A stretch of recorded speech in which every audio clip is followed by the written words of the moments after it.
Alam po ba ninyo na si Yusek Cabral ay nag-text kay Senator Soto? Opo, nakita ko po yung privilege speech po ni Senator Sige, Lacson na Thank pinakita you, yung Mr. text Chair. message. Concentrate po tayo sa Secretary text Vince. niya kay Senator. Naniniwala ka ba na ang bulok na sistema ng DPWH na pinagsasamantalahan ng napakaraming tao ang problema natin ngayon? Tama po kayo. Naniniwala po ako.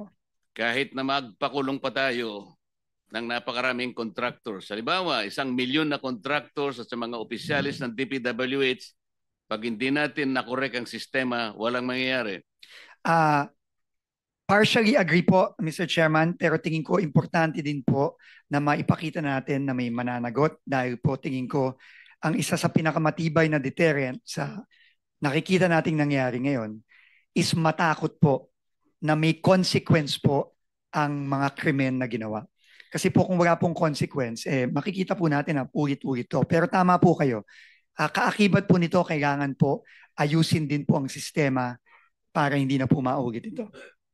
Pero kung ang mga nahuhuli mo, na ipapakulong mo, mga butete at saka mga sapsap, wala rin mangyayari, tama?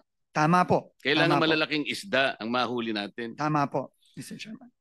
Alam po ba ninyo kung ibig sabihin ng PCMO? Opo, ito po ang project monitoring system na dapat gumagana sa loob ng Department of Public Works and Highways.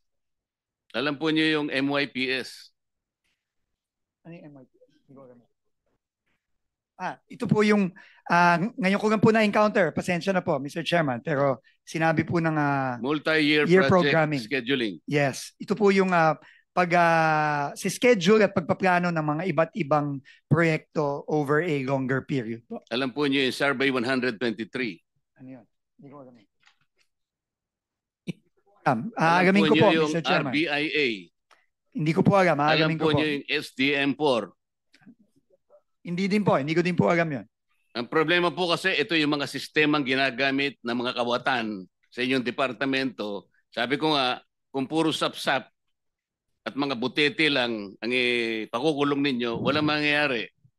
Agree po ako, pero sana po kung makulong po natin itong mga sapsap, sana po magaman din po natin kung hindi sino po yung yun ang nasa layunin itaas. ng kumiting ito. Hindi sapsap, hindi butete ang aming hinahanap. Agree po. Yung malalaking isda para matigil po ang mga kawatan.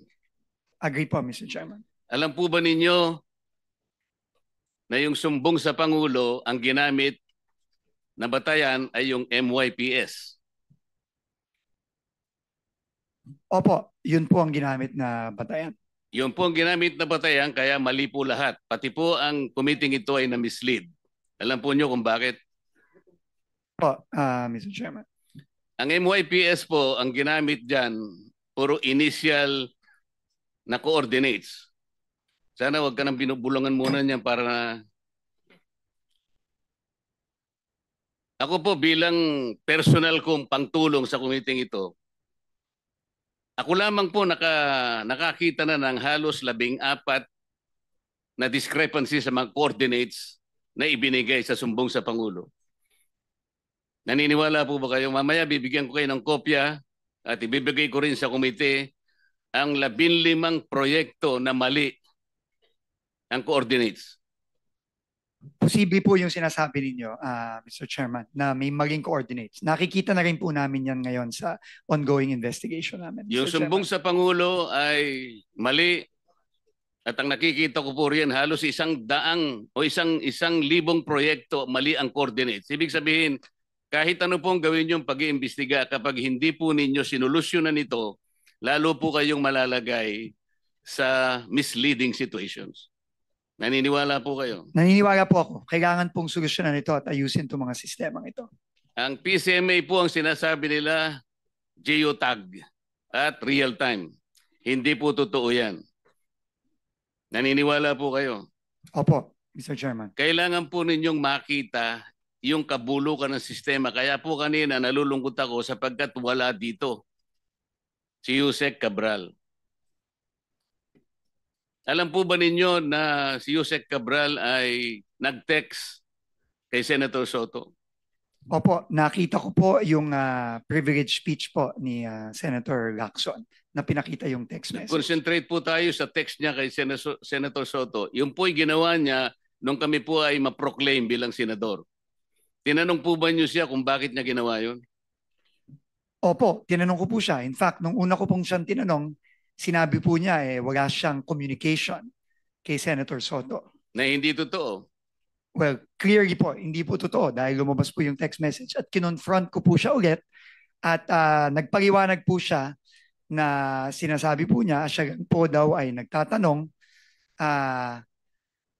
kung meron pong priority project ang opisina ng senador, which is clearly hindi consistent po dun sa unang sinabi niya sa akin. Sinabi nga po ng ating chairman sa kanyang privilege speech, Yusek Cabral was lying to her teeth. Totoo naman eh. Bakit po niya ginawa yun?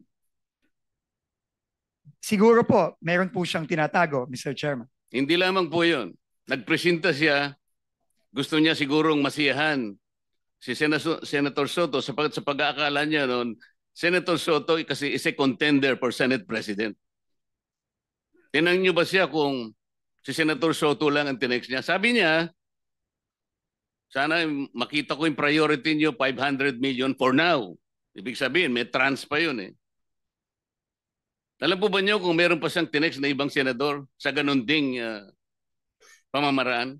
Wala na po siyang sinabi sa akin ganun, Mr. Chairman. Naniwala naman kayo na wala na siyang sinabi? Siguro ho, mahirap pong maniwala kung yung una ko Dapat parang sana tanong. po bago niyo inallow siya na mag-resign, ay talagang pinagtatanong, dito po kasi nakasentro yung sinasabi ko sa inyong talamak at bulok na sistema ng DPWH. Hindi po siya dapat makalampas doon eh. Sayang po. Pero sa mga susunod sanang pagkakataon, kailangan nakaharap siya rito dahil iisa-isahin ko sa kanya para po makita rin ninyo bilang kayo po ay bagong pinuno ng DPWH.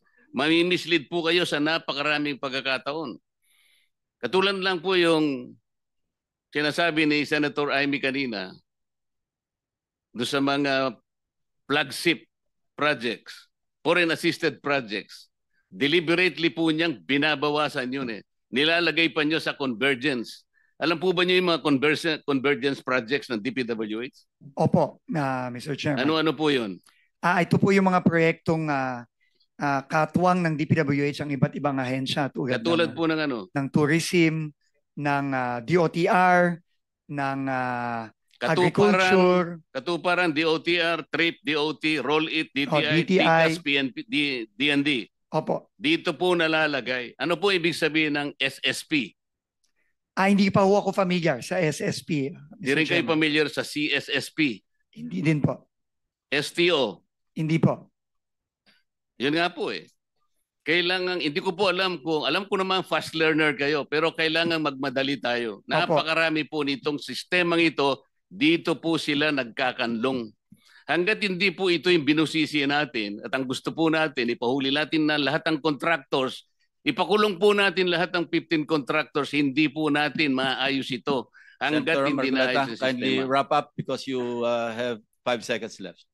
Salamat po, Mr. Chair. Yeah. Gusto ko po kayong tulungan, no, as an aside, no, sa inyong tanong kanina na gusto niyo malaman kung sino-sino pa yung napadala na o na-operan.